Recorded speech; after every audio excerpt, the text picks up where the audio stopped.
Online drivers. Jumapili yangu leo imekuwa Jumapili ya baraka. Imagine nimeamka asubuhi nikapata request ya kwanza. Inatoka Mihango inaenda SGR asubuhi. So nimeenda mpaka pale alikuwa amerequest. Kufika hapo nimemungojea for 25 minutes. 25 clean minutes. Nikimpigia anasema nakuja. Finally akakuja.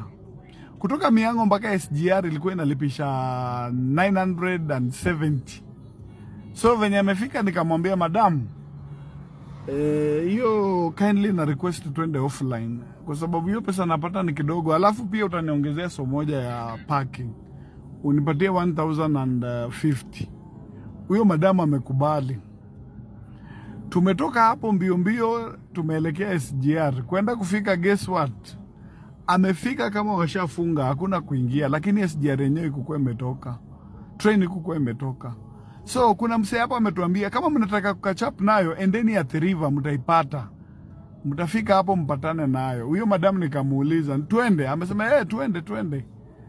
Mimi nilikuwa najua hakuna venye utakimbishana na train inatumia stima.